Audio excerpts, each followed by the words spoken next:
Gold hub తాకట్టులో ఉన్న బంగారాన్ని విడిపించి కొనబడును. అదే రోజు ఆన్లైన్ ధరకు కొని డబ్బులు ఇవ్వబడును. నమస్తే, వెల్కమ్ టు మనం టీవీ. నేను వలి. కరీంనగర్ పార్లమెంట్ నియోజకవర్గంలో బండి సంజయ్ గారి హవా కొనసాగుతుంది. ఆయన ప్రస్తుతం ప్రజాహిత యాత్రలో దూసుకుపోతున్నారు, జన నీరాజనం పలుకుతున్నారు. ఆయన ఎక్కడికి వెళ్ళినా సరే పార్లమెంటు నియోజకవర్గంలో ఎక్కడ ఏ గ్రామానికి వెళ్ళినా సరే ప్రజలు జనహారతులు పడుతూ ఉన్నారు. ప్రతి ఒక్కరు కూడా బండి సంజయ్ గారు గెలవాలి, మళ్ళీ ఒకసారి ఎంపీగా గెలిస్తే కనుక కరీంనగర్ పార్లమెంట్ నియోజకవర్గ అభివృద్ధికి సరైన వ్యక్తి బండి సంజయ్ గారు అని చెప్తున్నారు. ఎందుకంటే ఆ నియోజకవర్గంలో ఇప్పటికే ఎంపీగా ఉండి కేంద్రం నుంచి నిధులు తీసుకొచ్చి ఇక్కడ గతంలో రాష్ట్ర ప్రభుత్వం బీఆర్ఎస్ ఎటువంటి సహకారం ఇవ్వకపోయినా సరే కేంద్ర ప్రభుత్వం నుంచి నిధులు తెప్పించి కరీంనగర్ పార్లమెంట్ నియోజకవర్గాన్ని అభివృద్ధి చేయడంలో చాలా కీ రోల్ పోషించారు బండి సంజయ్ గారు. మనం ఒకసారి గతంలోకి వెళ్తే కనుక బండి సంజయ్ గారు ఆయన అధ్యక్షుడిగా ఉన్న సమయంలో పార్టీకి ఏ విధమైనటువంటి జవసత్వాలు తీసుకొచ్చారో, పార్టీ ఆయన అధ్యక్షుడిగా ఉన్నప్పుడు ఏ విధంగా పార్టీ గ్రాఫ్ పెంచారో మనందరికీ తెలిసిన విషయమే. ఆయన అధ్యక్షుడిగా ఉన్నప్పుడు కరీంనగర్ పార్లమెంటు అభివృద్ధికి పాటుపడటంతో పాటు రాష్ట్ర వ్యాప్తంగా అనేక పర్యటనలు చేశారు.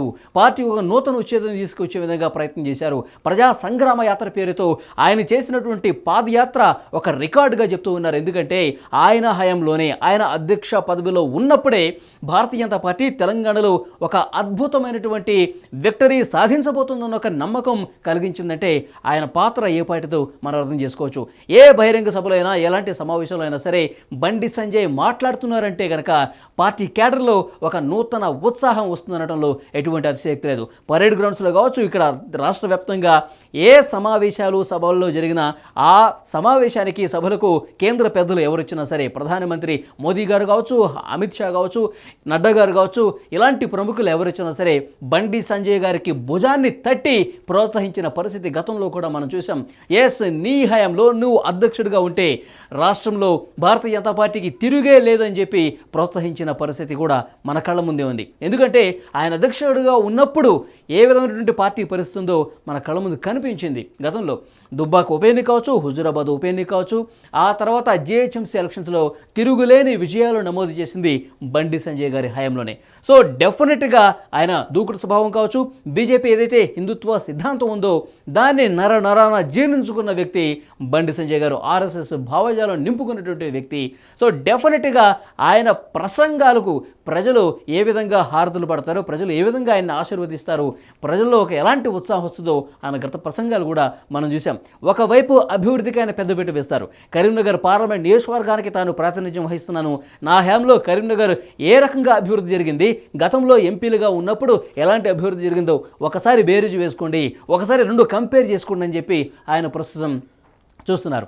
దాంతోపాటు ప్రధానమంత్రి నరేంద్ర మోదీ గారు తెలంగాణ రాష్ట్రంలో ముఖ్యంగా ఏవైతే పార్లమెంట్ నియోజకవర్గాలు ఉన్నాయో ఆ నియోజకవర్గాలకి భారతీయ జనతా పార్టీ ఏ విధమైన డెవలప్మెంట్ చేసింది, కేంద్రం నిధులు ఏ విధంగా తీసుకొచ్చింది, దాంతోపాటు మరొక ముఖ్యమైన విషయం చర్చించాల్సింది ఏంటంటే అనేక రాష్ట్ర ప్రభుత్వ పథకాలకు సంబంధించి కూడా, అంటే కేంద్రంతో లింకప్ ఉన్నటువంటి పథకాలకు సంబంధించి ఇక్కడ గతంలో బీఆర్ఎస్ ప్రభుత్వం కేంద్రం ప్రస్తావన తీసుకురాదు, కేంద్రం నుంచి నిధులు తీసుకుంటుంది. కానీ కేంద్రం ప్రస్తావన తీసుకురాకుండా, భారతీయ జనతా పార్టీ ప్రస్తావన తీసుకురాకుండా ఇక్కడ అభివృద్ధి కార్యక్రమాలన్నీ కూడా మేమే చేస్తామని చెప్పుకుంటున్నారు. కానీ నిజం ఏంటంటే కేంద్ర గ్రాంట్ల రూపంలో, కేంద్ర పనుల రూపంలో మన రాష్ట్రానికి వస్తున్నాయి.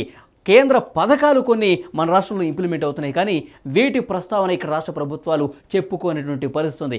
అయినప్పటికీ సరే ఇంకా కేంద్రంతో మాట్లాడి ఇక్కడ కరీంనగర్ పార్లమెంట్ కావచ్చు, ఇలాగే ఉన్నటువంటి పార్లమెంట్ అన్ని నియోజకవర్గాల్లో సమ ప్రాధాన్యత ఇచ్చి రాష్ట్రం అభివృద్ధి చెందేందుకు ఇక్కడి భాజపా ఎంపీలు ఏ విధంగా కృషి చేస్తున్నారో ప్రజలందరికీ తెలుసు. సో ఇక్కడ పోటీ చేస్తున్నటువంటి ప్రస్తుత ఎంపీలు అందరిలో కూడా భారతీయ జనతా పార్టీ విజయానికి డెఫినెట్గా ఇది బాగా ఉపయోగపడుతుందని చెప్తున్నారు.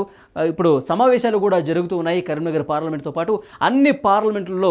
భారతీయ జనతా పార్టీ ఎట్టి పరిస్థితుల్లో గెలిచి తీరాలి, కనీసం 10 గెలిచి తీరాలని ఒక దృఢ సంకల్పంతో భాజపా అధిష్టానం ఇచ్చినటువంటి ఒక బూస్ట్తో కింద కార్యకర్తలందరూ కూడా పనిచేస్తున్న పరిస్థితి ఉంది. సో ఏప్రిల్ నెలలోనే ప్రధాని నరేంద్ర మోదీ గారు, కేంద్ర పెద్దలందరూ కూడా ఇక్కడ సభలు సమావేశాలు పెట్టి మరికొంత జోష్ నింపే కార్యక్రమం చేసే అవకాశం ఉన్నట్టుగా కనిపిస్తుంది. బండి సంజయ్ గారి గురించి ఒకసారి మనం మాట్లాడుకుంటే కనుక ఆయన హయాంలోనే భారతీయ జనతా పార్టీ మంచి పీక్ లెవెల్లోకి గ్రాఫ్ పెరిగింది. కాబట్టి మళ్ళొకసారి బండి సంజయ్ గారిని అధ్యక్షుడిని చేస్తే ఏ విధంగా ఉంటుందా అన్న ఆలోచన కూడా అక్కడ ఢిల్లీలో ఉన్నటువంటి కేంద్ర నాయకత్వం ఆలోచిస్తున్నటువంటి ప్రస్తుతం అలాంటి పరిస్థితి కనిపిస్తుంది. సో ఈ ఎంపీ ఎలక్షన్ తర్వాత ఆ రకమైన డెసిషన్ రావచ్చు. బండి సంజయ్ గారు కరీంనగర్ పార్లమెంట్ నియోజకవర్గంలో భారీ మెజార్టీతో గెలవబోతున్నారు కాబట్టి ఆయన కేంద్ర మంత్రి అయ్యే అవకాశం కూడా ఉందని చెప్తున్నారు. ఇప్పుడు కిషన్ రెడ్డి గారు కేంద్ర మంత్రిగా ఉంటూ రాష్ట్ర అధ్యక్షుడి బాధ్యతలు ఏ విధంగా నిర్వర్తిస్తున్నారు, సేమ్ అలాగే మళ్ళొకసారి అధ్యక్షుడి బాధ్యతలు ఆయన స్వీకరించే అవకాశం కనిపిస్తోంది. కేంద్రం నుంచి కూడా ఒక గ్రీన్ సిగ్నల్ వచ్చినట్టుగా తెలుస్తోంది. అంటే భారతీయ జనతా పార్టీ హైకమాండ్ కూడా అమిత్ షా కావచ్చు, మోదీ గారు కావచ్చు, నడ్డా గారు కావచ్చు ఈ విషయం మీద డిస్కస్ చేసినట్టుగా తెలుస్తోంది. ఎందుకంటే మళ్ళొకసారి భారతీయ జనతా పార్టీ తెలంగాణ రాష్ట్ర అధ్యక్షుడిగా బండి సంజయ్ గారు ఉంటే డెఫినెట్గా గతంలో మనం ఆయన తొలగించి తప్పు చేశాం, కానీ మళ్ళొకసారి ఆయన అధ్యక్షుడిగా చేస్తే పార్టీకి బాగుంటుంది. తద్వారా మళ్ళీ కేంద్రంలో మనమే వస్తాం కాబట్టి ఇక్కడ మరింత డెవలప్ చేసుకోవడానికి అవకాశం ఉంటుంది పార్టీ పరంగా. ఇప్పుడు బీఆర్ఎస్ పూర్తిగా తుడిచిపెట్టుకుపోయే పరిస్థితి కాబట్టి ఆ స్థానాన్ని మనం ఆక్యుపై చేయాలి. అట్ ద సేమ్ టైం తెలంగాణని డెవలప్ చేయాలంటే ఇక్కడి నుంచి కూడా కేంద్ర మంత్రులు ఉంటే బాగుంటుందని నాకు ఆలోచన చేస్తున్నట్టుగా తెలుస్తుంది. సో డెఫినెట్గా బండి సంజయ్ గారు కేంద్ర మంత్రి కాబోతున్నారు. దాంతోపాటు రాష్ట్ర అధ్యక్ష బాధ్యతలు కూడా ఆయనకు వస్తే ఇక తెలంగాణలో భారతీయ జనతా పార్టీకి తిరిగే ఉండదని చెప్పి ఒక చర్చలు అయితే జరుగుతున్నాయి. ఇప్పటి వరకు మనకు అందుతున్నటువంటి సమాచారం ప్రకారం ఇప్పటి వరకు తెలంగాణ ఎంపీ స్థానాలకు చేసిన సర్వేల ప్రకారం భారతీయ జనతా పార్టీ మంచి స్థానాలు గెలుచుకోబోతుంది. 8 నుంచి 12 స్థానాలు రావచ్చని ఒక అంచనా ఉన్న నేపథ్యంలో చూద్దాం. ఇక మే 11న పోలింగ్ జరగబోతోంది. భారతీయ జనతా పార్టీ అయితే హైకమాండ్ అయితే ఫుల్ ఫోకస్ పెట్టింది. తెలంగాణలో ఒక అద్భుతమైనటువంటి విక్టరీ కొట్టాలన్న ఆలోచనలో కేంద్ర నాయకత్వం ఉంది. ఆ విధంగానే కింది క్యాడర్ కూడా దిశానిర్దేశం చేసింది. సో ప్రస్తుతం సభలు సమావేశాలతో భారతీయ జనతా పార్టీ హోరెత్తిస్తున్న పరిస్థితి కనిపిస్తుంది. ముఖ్యంగా కరీంనగర్ పార్లమెంటు నియోజకవర్గంలో అన్ని నియోజకవర్గాల కన్నా ఎక్కువ మెజారిటీ సాధించే నియోజకవర్గం కరీంనగర్ పార్లమెంట్ నియోజకవర్గం కనిపిస్తుంది. కరీంనగర్ పార్లమెంటు నియోజకవర్గంలో అత్యంత భారీ మెజారిటీతో నెంబర్ 1గా బండి సంజయ్ గారు గెలవబోతున్నట్టుగా ఇప్పుడు వస్తున్నటువంటి రిపోర్ట్స్ చెప్తున్నాయి. చూద్దాం తర్వాత పరిణామాలు ఏ విధంగా ఉంటాయనేది. Thank you very much.